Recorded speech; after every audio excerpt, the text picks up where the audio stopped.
देश भर में लोकसभा का चुनाव जारी है। आप तमाम लोग जानते हैं कि चुनाव शुरू होने से पहले देश के इलेक्शन कमिश्नर जो थे, चीफ इलेक्शन कमिश्नर जो थे, उन तमाम लोगों ने, 3 लोग होते हैं, दो इलेक्शन कमिश्नर और एक चीफ इलेक्शन कमिश्नर, इन लोगों ने एक प्रेस कॉन्फ्रेंस किया था। उस प्रेस कॉन्फ्रेंस में चीफ इलेक्शन कमिश्नर साहब ने जो बातें कही थी वो काफ़ी निराली थी और तमाम लोग बड़े खुश हुए थे। उन्होंने कहा था कि इस चुनाव में कोई भी पार्टी धर्म के आधार पर वोट नहीं मांग सकती है, धार्मिक मुद्दों पर वोट नहीं मांगा जाएगा, वरना उनके ऊपर कार्रवाई की जाएगी। ये बात कहने के बाद शायद चीफ इलेक्शन कमिश्नर साहब नींद की गोली खा करके सो गए हैं। अब आप सोच रहे होंगे हम ऐसी बातें क्यों कर रहे हैं। तो आप प्रधानमंत्री नरेंद्र मोदी जी के भाषण को सुन रहे हैं। अगर नहीं सुन रहे हैं तो सुनिए और सुन करके बताइए कि क्या आपको नहीं लगता है कि देश के प्रधानमंत्री हर रोज़ हर जगह एक ही बात कर रहे हैं। कभी राम मंदिर तो कभी मुसलमान, तो कभी राम मंदिर तो कभी फिर मुसलमान, कभी जिहाद तो कभी पता नहीं कौन सा जिहाद। ऐसे ऐसे जिहाद की बातें हो रही है जिसके बारे में कहीं कोई बात ही नहीं हुई है, लेकिन देश के प्रधानमंत्री खुल करके ये बातें कर रहे हैं और इन बातों को, जो बातें ये कर रहे हैं, वो बातें शायद इलेक्शन कमिश्नर साहब के कानों तक नहीं पहुंच पा रही है। अब सवाल ये उठता है कि ऐसा क्यों हो रहा है। क्या इलेक्शन कमिश्नर साहब सो चुके हैं, उन्हें ऐसी नींद आई है कि वो कुछ सुन नहीं पा रहे हैं, या फिर उन्होंने अपने कानों में रुई डाल ली है और वो इन चीज़ों को सुनना नहीं चाहते हैं। ये सबसे बड़ा सवाल है। चलिए, अगर आप सुनना नहीं चाहते हैं तो इलेक्शन कमिश्नर साहब कम से कम आप देख तो सकते हैं। क्या आपने अपने चश्मे के ऊपर कोई ऐसी चीज़ें चिपका ली है जिससे आपको दिखाई भी नहीं देता है? आप एक तस्वीर स्क्रीन पर देखिए। ये गुजरात समाचार एक अखबार है। उस अखबार के पहले पन्ने पर एक तस्वीर आपको दिखाई दे रही होगी। एक तरफ देश के प्रधानमंत्री हैं, दूसरी तरफ सुप्रीम कोर्ट के दिए गए फैसले के आधार पर बनी राम मंदिर की तस्वीर है, जिसका दावा यह है कि मोदी जी ने बनवा दिया। क्या मोदी जी ने सुप्रीम कोर्ट के जज साहब को फ़ोन करके कहा था कि हेलो जज साहब, मैं आपको ये बताना चाहता हूँ कि राम मंदिर बननी चाहिए और आप राम मंदिर बनवाइए? क्या सुप्रीम कोर्ट के जज साहब ने, सुप्रीम कोर्ट के जो जज साहब है, उन्होंने देश के प्रधानमंत्री की बात सुनी? ये एक सबसे बड़ा सवाल है। क्या प्रधानमंत्री के कहने पर जज साहब ने ये फैसला सुनाया? ये एक बहुत बड़ा सवाल है।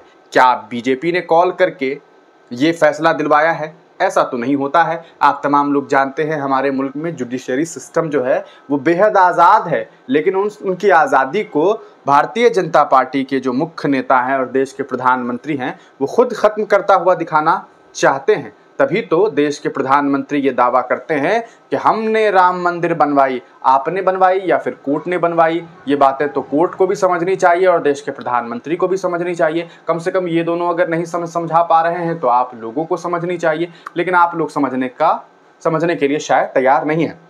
चलिए खैर, इन बातों को छोड़ देते हैं, देखते हैं इस तस्वीर को। इस तस्वीर को देखिए किस तरह से मुख्य समाचार है और इस समाचार में एक तरफ देश के प्रधानमंत्री हैं और ये कहा जा रहा है कि मोदी सरकार है, और आप देखिए कि इस तरफ राम मंदिर की तस्वीर है। यहाँ पर मोदी की गारंटी है। फिर एक बार मोदी सरकार, मोदी की गारंटी, तस्वीर राम मंदिर की। क्या आप ये दिखाने की कोशिश कर रहे हैं कि राम मंदिर आपने बनवाया है? क्या ये चुनावी मुद्दा है? कहाँ है इलेक्शन कमीशन? क्या उनकी आंखों में पट्टी बंधी हुई है? वो देख भी नहीं रहे हैं, कानों में रुई हैं, सुन भी नहीं रहे हैं? आखिर क्या वजह है कि ये लोग गांधी के बंदर बने बैठे हुए हैं?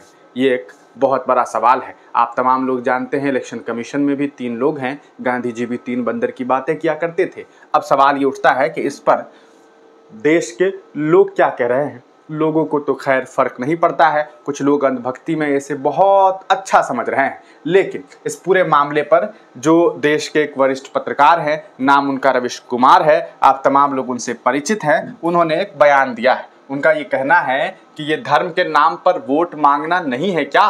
किसी को पता है चुनाव आयोग कहाँ है? ये सवाल रविश कुमार का है और यही सवाल हर उस हिंदुस्तानी का है जो ये जानता है कि धर्म के आधार पर, धार्मिक तस्वीरों के नाम पर, धर्म के स्ट्रक्चर्स के नाम पर, धार्मिक स्ट्रक्चर्स के नाम पर वोट मांगना सही नहीं है। तो वो तमाम लोग इस सवाल का जवाब चाहते हैं कि देश की इलेक्शन कमीशन कहाँ सोई हुई है, आंखों पर कौन सी पट्टी बांधी है, कान में ऐसी कौन सी रुई है कि उन तक आवाज़ नहीं पहुँच पा रही है।